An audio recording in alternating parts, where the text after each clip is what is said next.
I'm so thankful that many of you guys have been enjoying Romanian music part 6. If you haven't checked it out already, I'm going to be linking it down below in the description box. But in the comment section of that video, I saw that several of you were requesting for me to check out, of course, Geography's Now Romanian series, or Romanian episode, better yet. So as usual, I had to deliver. As you guys may or may not know, the review that I'm going to be doing here is a more polished up version of the original, so it's also going to be linked in the description box if you want to check out the original. Barbie does a phenomenal job doing these videos, and I'm very excited to finally check out the Romanian one. Don't forget, my friends, it's always amazing getting the chance to connect with you guys on Instagram, so send me a message. I look forward to hearing from you. But otherwise, let's go right ahead and dive right in.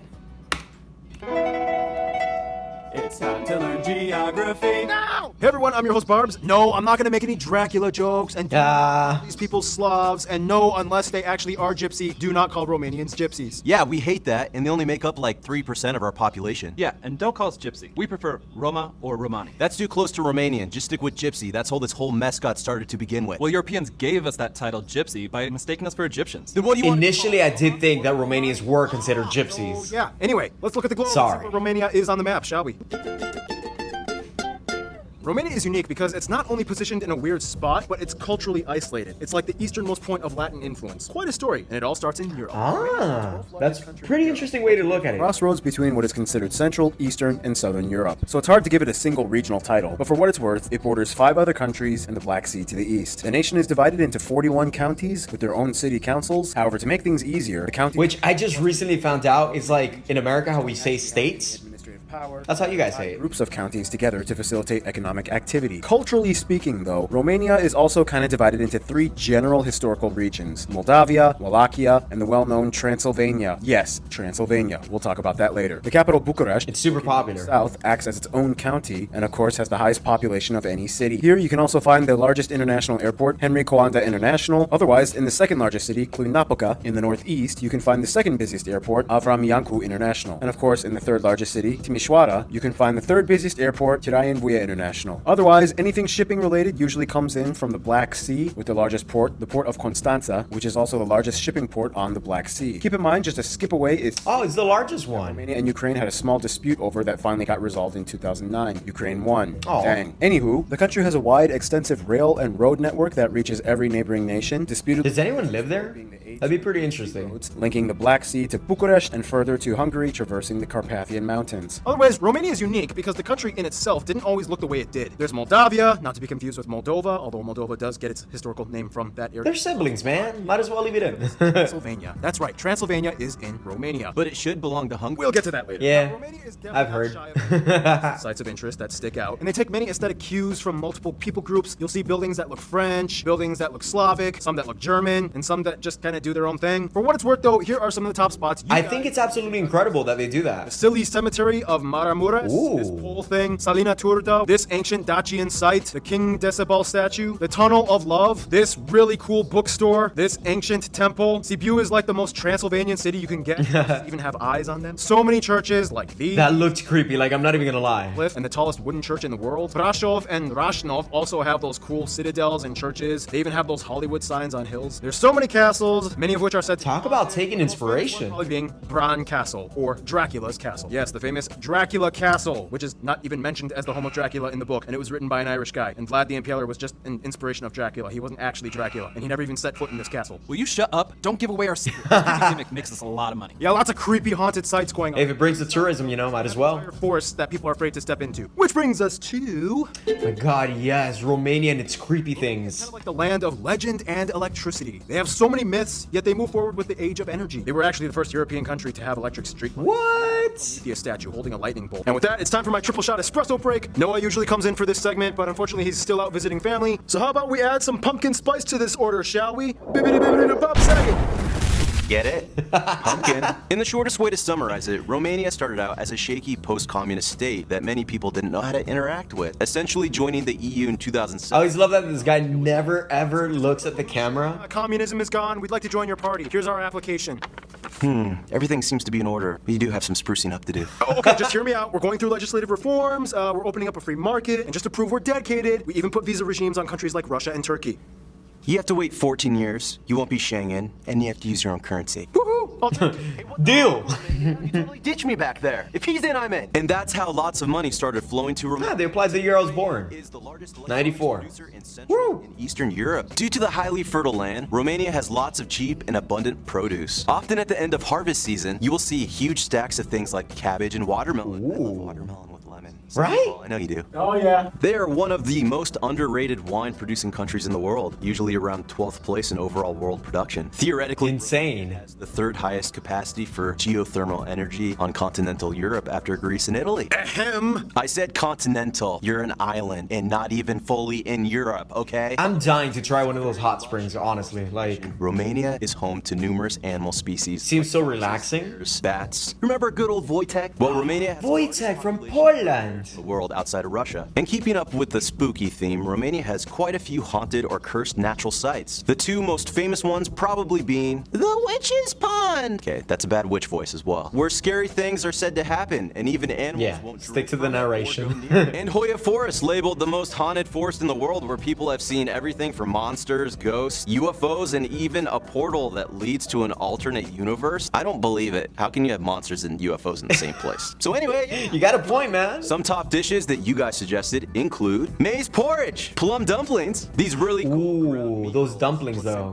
pastries, placenta, let's do placenta, tokitura stew, jellified meat platters, organ meatloaf, and the national dish sarmala, which was actually brought over from the Turks during the Ottoman times, but Romanians most. There's a couple I would definitely not eat. So that's kind of a unique Romanian twist, I guess. And things get even more twisty once you learn about the people, which brings us to Romanians Yes. have a saying. They are a Latin island in a Slavic sea. If you look at the position of Romania on the map, literally everyone surrounding them is not like them. But we'll get into that later. First, Romania has just about 19.5 million people and has seen a 16.2 population decrease since its peak in 1991 at 23 million. The majority of the country, at about 80, Making it more affordable to live? to whatever degree, Yes. whether it be one or both parents. I'm gonna say yes. After that, the second largest minority group would be the Hungarians, and more specifically, the Sike people, found mostly in the Transylvanian area. After that, the Roma, Romani, often called Gypsy, come in at third place at around 3%, and the rest are a bunch of other groups like Ukrainians, Germans, and general Europeans, and very few non-Europeans. now even though they are part of the EU, they are not part of the Eurozone and they use their own currency, the Romanian leu. They use a type C Leu.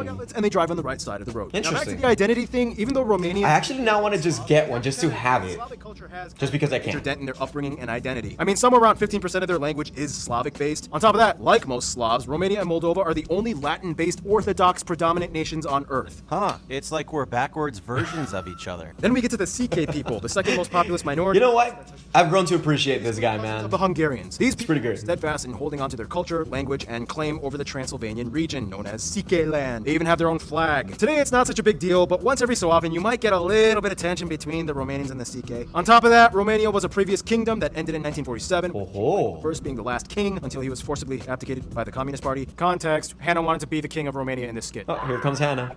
Well, good to have you visit, Your Highness. But are you sure you don't want to seek asylum here? No, no, thank you. I shall return. My people will listen to me and respect my title. Very well. Safe travels.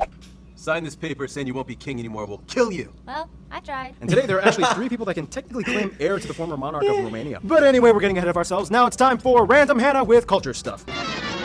Now, with Romanian culture, it gets a little intense because they are saturated in myth and legend, especially with major life events like birth, marriage, and even death. Some of the traditions include things like, for a kid's first birthday, it is common to cut a lock of hair from the baby and keep it forever. Also, people might give offerings to the fate fairies by leaving gifts on the windowsill. Romanian weddings are also pretty extreme. It's common for the bride to get kidnapped by friends of the family. Are you kidding me right now? During the kidnapping, the bride just kind of hangs out and drinks at a bar or something. I watched some YouTube videos about that. But then the girl's like happy at the end. It's weird, okay? And there are so many other I'm gonna have to festivals, YouTube that later. like the Midsummer Festival, where women dress in white. The Kaloi Anul rain-making ritual performed by children after Easter or a hot day. Christmases are very important to them. In Romania, they go buck wild, making as much noise as possible, wearing costumes, sometimes having whips and carrying staffs to ward off evil spirits. There's also that festival where the dudes wear women's clothing and masks with loud bells and they parade to ward off disease and evil spirits. On St. Andrew's Day, it's common to eat garlic and spread garlic all over the house to ward off the Evil spirits. yes, as well as the stigoi, which are like Romanian zombies. Superstitions, charms, Strigoi. and so on are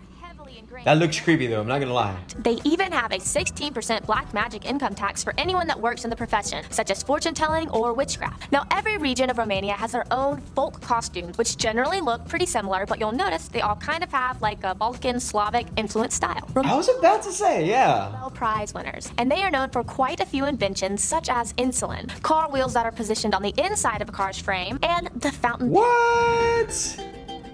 You guys came up with insulin? Friends, Romanians have a saying, their only best friend is the Black Sea because it never tried to invade them. That's messed up. Countries have drastically changed the way how they operate their diplomacy. For one, Even Moldova has tried to invade you guys? becoming a member of NATO and the EU, of course. Sounds weird. Other EU members have grown since the 2000s. Pretty sure they have not. Could be wrong. EU states, their GDP and quality of life has risen thanks to heavy investments and loans offered by the EU. This, of course, has strained relations with Russia. Romania was once part of the Warsaw Pact that essentially cooperated with the former Soviet Union until the early 90s when everything broke apart. Not only that, but the whole conflict with Transnistria in Moldova only heightened tensions between Romania and Russia over time. Serbia is kind of like the only neighbor they have that they are pretty cool with, as no major conflicts have ever arisen between the two. Romania also sides with Serbia's dispute in the whole Kosovo conflict. With Bulgaria, it's kind of like they suffer together as the lowest ranking EU states in terms of quality of infrastructure. They're not even allowed to be part of the Schengen or Eurozone yet. As River and Black Sea neighbors with a shared history of dealing with Ottoman Empire years, they do as much as they can to keep each other afloat. For what it's worth though, Romania loves to meet up with their distant cousins, the Italians and Spanish. When they meet up, it's like something just clicks and they get each other. Is that why we get along, man? Because of my Spanish roots? Crush on France, but France is like hardcore friend zoning them. Before English became the second most commonly spoken language, French was actually way more popular. They copied No way! French style architecture, they adopted French words, and they pretty much copy pasted. When it comes to their best friends though, almost every Romanian has told me it's not even a friend, it's not even family. Moldova is basically the same as Romania. Moldovans are essentially the closest people. And I know that strikes a chord with a lot of people. We speak the same language. Moldova just has a little bit more of a Russian influence. They love sharing a glass of wine, and no matter how detached they are from the rest of the Latin world, at least they have each other. In conclusion, with Romania, you do get the land of electricity and myths and legend, so much folklore, yet so many crazy things that have happened that made them into who they are. That's absolutely incredible. Like, honestly, I am dying to go visit Romania. As a matter of fact, I've been trying to like convince my my family members to like be like, hey, let's go take a wild Romanian trip. Or hell, I'll even go by myself. Why not? There's so many different places in Romania that I would love to visit. Like, I want to go to like the Moldovan area and then of course the Transylvania area. Like, I don't know what it is about these two areas that just attract me so freaking dearly. Well, actually, I do. I was actually having this conversation with a friend the other day. So one of my favorite YouTubers, he goes by the name of Josh Explores, and I remember that I was watching a video where he went into Romania. He just went like into, I can't even remember which part it was, but he went into, I think it was the Transylvania area, where there was like this cemetery and like apparently it got flooded, and so it was like a graveyard underwater, and yet there was like a church, and it was just so freaking crazy, and it was so picturesque, and I just couldn't stop watching. And then of course geography now had to present me with even more amazing options for me to go check out. For example, Salina Turda, like the underground like theme park, that looks pretty cool. Like, I can only imagine like being in such like a dark, not so well lit area and having all those neon lights and all those spinning rotary machines. I don't know, maybe it's just in my mind, maybe not, I don't know. I'll probably have to end up YouTubing that as well, if that's even a verb or a noun, or what is that? Verbing? Is it a verb? Yes. Look, can we get back to the fact that you guys, apparently before you guys get married, your woman gets stolen by your best friends? Like, what's up with that? I mean, I think it's a pretty cool tradition. I guess it's something unique and kind of just adds even more interesting things to the culture. Like, I have a Romanian friend, or better yet, she's Moldovan, but half her family is from Romania, so I look forward to seeing her getting snatched. Like, I want to see videos of that. That's gonna be interesting. Valerie, I'm talking about you. Which reminds me, if you haven't seen me and my failure of an attempt to try to speak Romanian, please do so. Also gonna be linked down below and probably right up here. So, check that out. Some of the more interesting facts that I wasn't aware of is that apparently this whole Dracula thing and you guys, it's nothing to do with each other, but you guys were like, hey, we'll take it. More tourism for us. That's all right with me, man. Hey, I'm all for improving tourism and the economy, so hey, good job. You guys are taking advantage of it. And then, of course, I cannot forget the amazing, the weird, the unique thing that you guys are such like a dark version of like the Latin countries. Like, it's like Latin, but dark. Like, it's like Slavic and Latin is just like the best way I could actually describe Romania, and I think it's so incredible. I'm so attracted by like this like extra bright, happy, outgoing thing, and then this emo kid that just like wants to hurt things. I don't know what it is about like weird and creepy things. Like I just sit here and like I like to watch all these like weird, scary YouTube channels throughout the night. So I guess I just don't like to sleep. And as several of you guys know, for the most part, I'm always awake till 3, 4 in the morning working on these videos just for you. But anyways, there was so much information, and I think I have learned so much more about the Romanian culture and the people, and I'm always so impressed with you guys and all the amazing recommendations you guys give me. So nonetheless, I appreciate you. By the way, I'm still waiting. In case you guys were not aware, I collect postcards. Bam. Right here's my P.O. box. So in case you want to write me a handwritten letter, postcard, or anything else in between, like snacks, I'm not gonna complain. So don't forget, I'm always reading through your comments. Make sure you drop a like on this video so we can help out the YouTube algorithm. Otherwise, I just flood myself and die and burn. We don't want that, do we now? Otherwise, another thing that I highly appreciate is you sharing this with a friend. It always really truly does help to keep the series alive. And you could always hit the subscribe button to subscribe for more amazing adventures like this one. Just a friendly reminder, if you have the opportunity and you can, it would be absolutely incredible to connect with you over at my Patreon page. I have amazing perks such as early access to videos. I could write you a postcard and I could even shout you out on Instagram. That's just like the beginning of like the tip of the iceberg. So check it out if you haven't. Pretty awesome perks. Stick around, there's more amazing videos at the end of this one. And until next time, my friends, hasta la pasta, and I'll be seeing you guys on the flip side. Bye.